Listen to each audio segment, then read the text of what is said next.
গুপ্ত রাজনীতি নিষিদ্ধ চায়। গুপ্ত বানান ভুল, রাজনীতি বানানো ভুল, নিষিদ্ধ বানান সেইটাও ভুল। আফসোস, লেখাপড়া কিছুই শিখলো না। এই, এটা কি তুমি লিখেছো? যে না, আমি তো লেখাপড়াই জানি না, গাঞ্জা খাইয়ে কুল পাই না, লেখাপড়া কর্ম কোন সম? কে লিখেছে জানো? জানলেও বলবো না।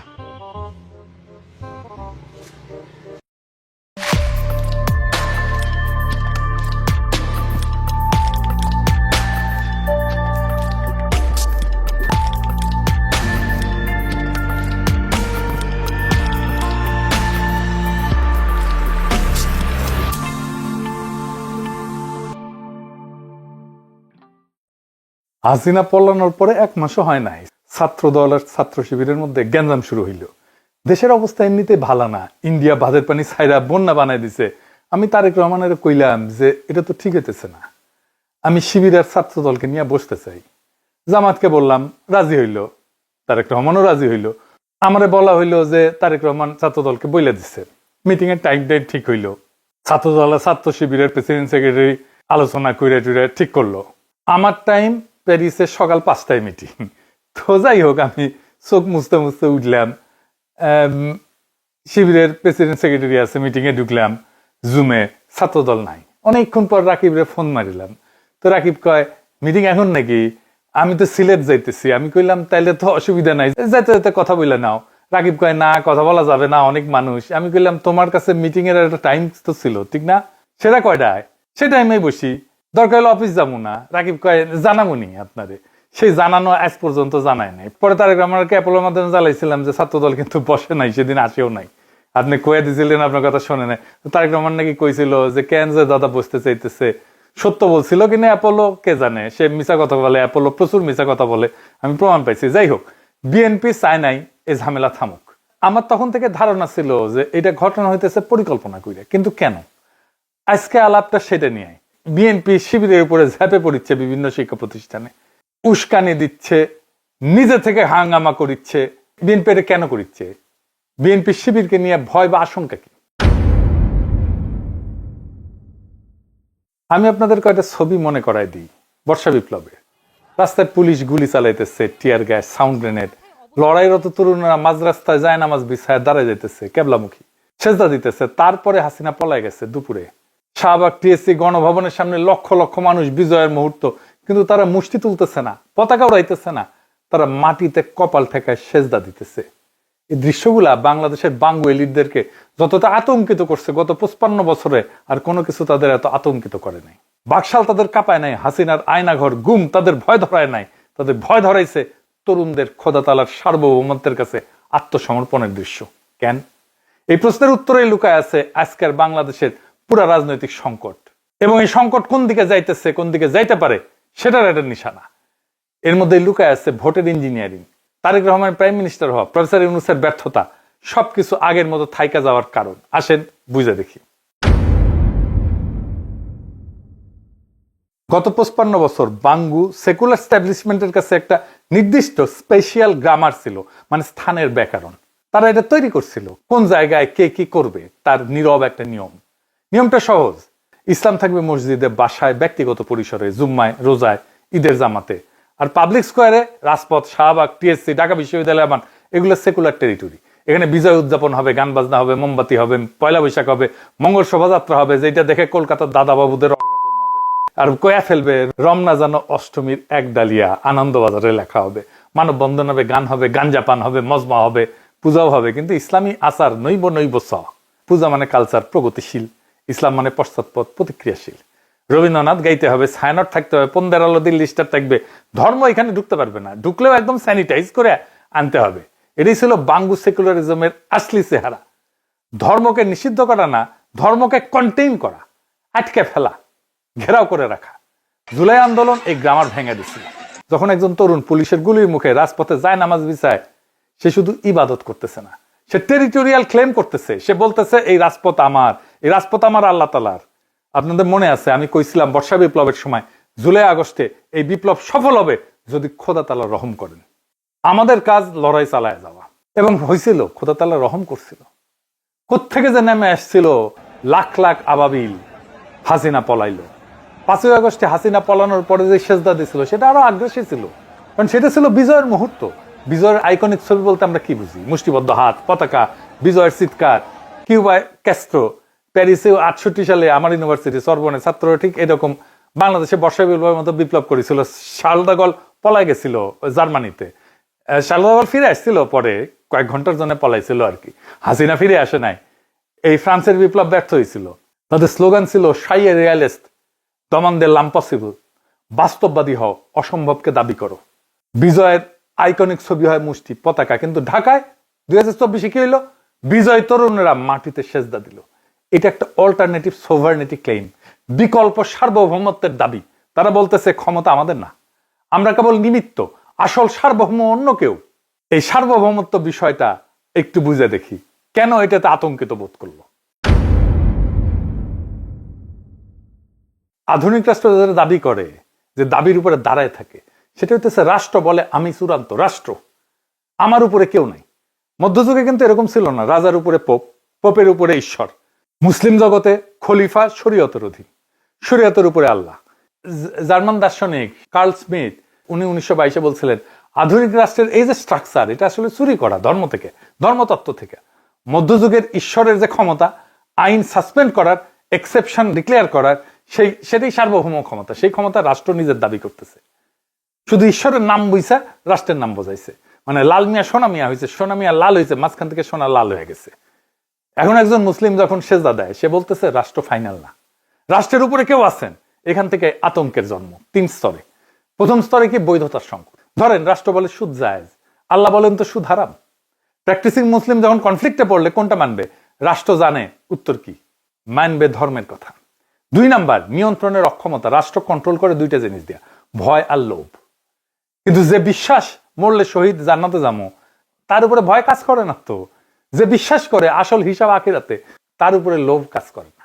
জুলাইয়ের ছাত্ররা বুকে গুলি খায়া লাভবাহিক বলে পড়ে গেছে, সেই মুহূর্তে রাষ্ট্রের শক্তি প্রয়োগের ক্ষমতা এটা অচল হয়ে গেছে। 3 নাম্বার, বিকল্প প্রতিষ্ঠান, মসজিদ, মাদ্রাসা, ইসলামী সংগঠন কেন্দ্রে চলে আসতেছে। ধীরে ধীরে সমাজের বৈধতার সেন্টার রাষ্ট্র থেকে সরে যাইতেছে ওইদিকে। রাষ্ট্র তখন টেকনিক্যালি ক্ষমতা, কিন্তু প্র্যাকটিক্যালি অপ্রাসঙ্গিক। এটাই সবচেয়ে বড় ভয়, এবং এই জন্যই শিবিরকে ঘৃণা করতে শেখানো হয়। শিবিরকে ঘৃণা করানোর সাথে এইটার কি সম্পর্ক? আসেন সেটা একটু বুঝে দেখি। শিবিরকে ঘৃণা করানোর জন্য গত 50 বছর যাবত ইন্টেলেকচুয়াল যত লেবার, যত মিডিয়া রিসার্চ খরচ হয়েছে তার তুলনা নাই। 4টা স্তরে করা হয়েছে। 1 নাম্বার, ঐতিহাসিক স্মৃতির মনোপলির জগতে 71-এ জামাতের ভূমিকা একটা বাস্তব ইস্যু, কিন্তু আওয়ামী বাঙ্গু ব্লগ এটাতে বানাইছে পার্মানেন্ট একটা উইপন, একটা চিরস্থায়ী অস্ত্র বানাইছে। যেই ছেলেটা 2002 সালে জন্মাইছে, যে 1971-এ ছিল না, যার বাপও ছিল না হয়তো, সেও রাজাকার। সে নামাজ পড়লে রাজাকারের নামাজ, তারে পাকিস্তানে চলে যেতে হবে। আবদারকে পিটায় মারা হয়েছে কারণ সে নামাজ পড়তে ডাকতো। দেখেন জাতীয়তাবাদী কিরিচ দল কি কয়।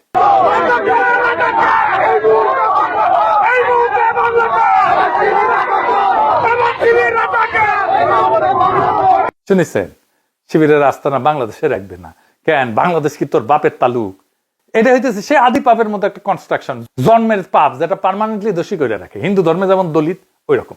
তো কেন এই কনস্ট্রাকশন করতে হবে? কারণ এইটা ছাড়া একটা গোটা জনগোষ্ঠীকে, যারা মুসলিম, যারা প্র্যাকটিসিং, যারা রাজনৈতিকভাবে কনসাস, তাদেরকে পার্মানেন্টলি সেকেন্ড ক্লাস সিটিজেন বানায় রাখা যায় না। 2 নাম্বার, শিবিরের সাংগঠনিক শৃঙ্খলার ভয়। মেইনস্ট্রিম রাজনীতি কি? চাঁদাবাজি, টেন্ডারবাজি, সিট বাণিজ্য, হল দখল। এই তো আত্মমর্যাদা সম্পন্ন তরুণ এই রাজনীতি করবে না। আর কি করে? নেতার নামে স্লোগান দেয়।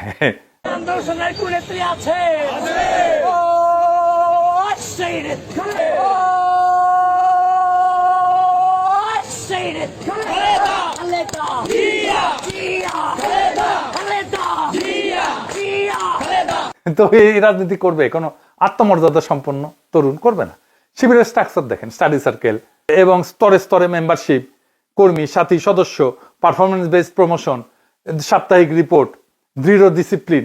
2টা মডেল পাশাপাশি রাখলে প্রথমটা অস্তিত্বের সংকটে পড়ে, কারণ দ্বিতীয়টা কাজ করলে প্রথমটা কেন কাজ করতেছে না সেই প্রশ্ন ওঠে। এই প্রশ্ন যাতে না ওঠে সেই জন্য শিবিরকে পার্মানেন্টলি ডিলেজিটিমাইজ করে রাখা জরুরি। ওরা জঙ্গি, ওরা গুপ্ত, ওরা ছাত্রলীগের লুঙ্গির তলে ছিল। এই গুপ্ত অভিযোগটা একটু বুঝে নি। সারা দুনিয়ায় বামপন্থীরা আরেক দলে ঢুকে কাজ করছে। এটার একাডেমিক নাম হইতেছে এন্ট্রিজম বা প্রবেশ নীতি। এক দলের সদস্য অন্য দলে ঢোকে, ভোট দেয়, পদ নেয়, কিন্তু প্রকৃত আনুগত্য মূল দলের প্রতি। উদ্দেশ্য বড় দলের প্ল্যাটফর্ম ব্যবহার করে নিজের আদর্শ ছড়ানো। শিবির যদি গুপ্ত রাজনীতি করে থাকে, সে রাজনীতির রীতিনীতি মাইনাই করছে। আর বিএনপির ডেফিনেশনে বাংলাদেশের ইতিহাসে একজন গুরুত্বপূর্ণ গুপ্ত আছেন, যিনি পাকিস্তানের সেনাবাহিনীতে পাকিস্তানের সার্বভৌমত্ব রক্ষার শপথ নিয়ে কার্যরত ছিলেন, জিয়াউর রহমান। পাকিস্তান আর্মির সর্বোচ্চ বীরত্ব সূচক খেতাব অর্জন করে ভেতর থেকে বাংলাদেশের জন্য কাজ করছেন না? বিএনপি তো দাবি করে পাকিস্তানি ইউনিফর্ম পরে এত স্বাধীনতা ঘোষণা দিচ্ছেন, তাহলে জিয়াও পাকিস্তানি আর্মির লুঙ্গির তলে ছিল, সেটা মেনে নিতে হবে। 3 নাম্বার, ক্লাস এবং কালচারাল একটা উদ্বেগ, অ্যাংজাইটি। কি সেটা?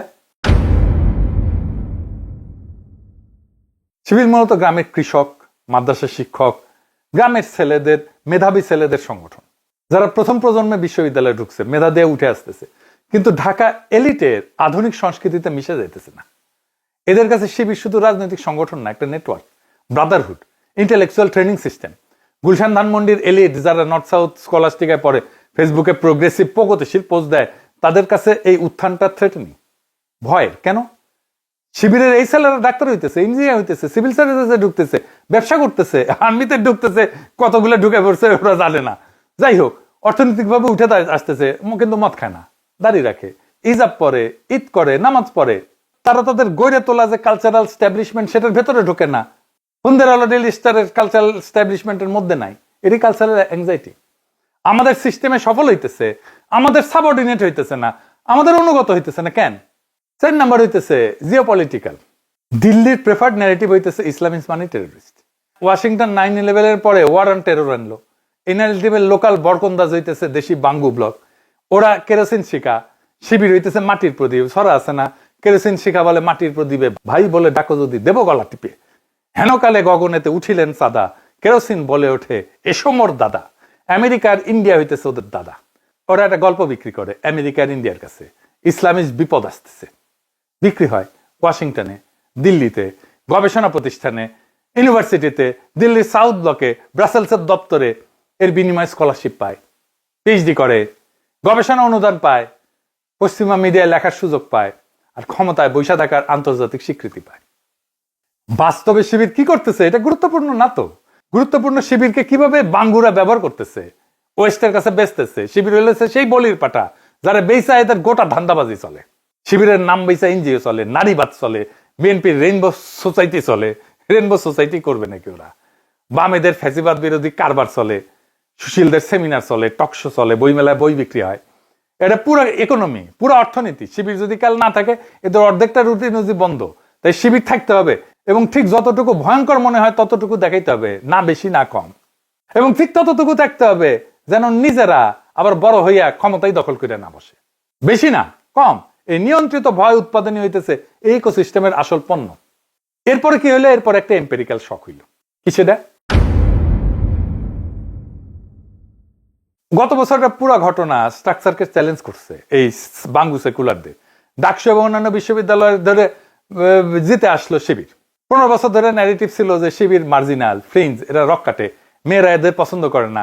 ডাকসু এই ন্যারেটিভ ভেঙে দিল, সব বিশ্ববিদ্যালয়ের ন্যারেটিভ ভেঙে দিল। শিবির জিতছে, মেয়েদের হলে বেশি জিতেছে। বাঙ্গু এস্টাবলিশমেন্ট পুরো বৈধতা দাঁড়াইছিল একটা অ্যাজাম্পশনে, ফ্রি নির্বাচন হইলে ওরা জিতবে না। ডাকসু এই এক্সকিউজ কেড়ে নিছে।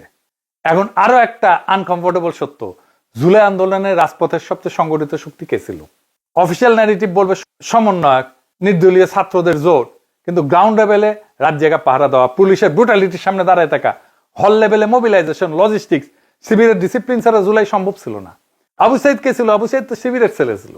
এটি স্বীকার করা হয় না কেন? স্বীকার করলে বিপ্লবের ওনারশিপের একটা অংশ শিবিরকে দিতে হবে। তাই 5ই আগস্টের পর থেকে চলতেছে একটা সিস্টেমিক ইরেজার। ওরা ছিল না, ওরা গুপ্ত, ওরা হাইজ্যাক করেছে। মিশরে 2011 সালে একই কাজ হয়েছিল। তারিরের নিশিরাতের পাহারাদার ছিল ব্রাদারহুডের ক্যাডারেরা। বিপ্লবের পরে লিবারেল সেকুলার বলল যে আমরা তো বিপ্লব করছি, ওরা হাইজ্যাক করে নিয়েছে ব্রাদারহুড। একই প্যাটার্ন। তাইলে বাঙ্গু এস্টাবলিশমেন্টের আসল ভয় তো অন্য জায়গায়, তাদের মোহনের গভীরে জানে ভোট হইলে অবাধে তারা হারবে। সেই জন্যই ইসলামী দলকে সবসময় জঙ্গির পাশে বসায় দেখাইতে হবে। আজকে ব্রাদারহুড, কালকে আল কায়দা, পরশুদিন শিবির, কাল আইসিস, মডারেট আর চরমপন্থী একই পাত্রে। আর ইসলামী দলকে যতই দমন পীড়ন করা হোক না কেন, এনারা শেষ হয় না, ধ্বংস করা যায় না, এরই তাদের ভয়। এবার বাংলাদেশে ফিরে আসি। এই যে যেটা শুরু হয়েছে শিবিরের সাথে ছাত্র দলে বিভিন্ন বিশ্ববিদ্যালয়, ঢাকায় যা চলতেছে তা পুরানো খেলা, নতুন মাঠে। খেলার নাম উস্কানি। সামরিক ম্যানুয়ালে পোশাকি নাম আছে, গ্রামের বাজারে উস্কানি। যুক্তিটা সরল। ইসলামী আন্দোলনের দুই শক্তি, একটা হচ্ছে হাই মরাল পজিশন আর ডিসিপ্লিন। শিবিরের যে উত্থান, এটার পিছনে একটা কারণ হয়েছে তারা সংযত এবং তাদের হাই মরাল পজিশন আছে। তো তাদের এই হাই মরাল পজিশনকে ভাঙবে কিভাবে? তাদের রাগায় দাও, চিমটি কাটো, যেন ঘুষি চালায়। এই যে দেখেন, ওই যে ছাত্র দলের গুন্ডারা যে শাহবাগ থানার মধ্যে মব করছে, দুইজনকে ডাকসুর নেতাকে যে পিটাইছে না, ওইটা দেখতে গেছে সাদিক কাম। দেখেন এরা কিরকম গুপ্ত গুপ্ত বলে স্লোগান দিচ্ছে, দেখেন উস্কানি দিচ্ছে কেমন, দেখেন।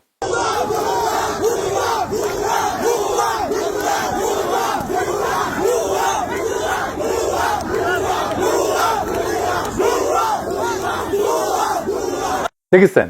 তো এরকম উস্কানি দিচ্ছে যেন ছাত্র শিবির ধৈর্য হারা হয়ে তাদের আক্রমণ করে, এবং করলে তখন এটা বলবে, দেখছেন আমরা বলছি না ওরা জঙ্গি।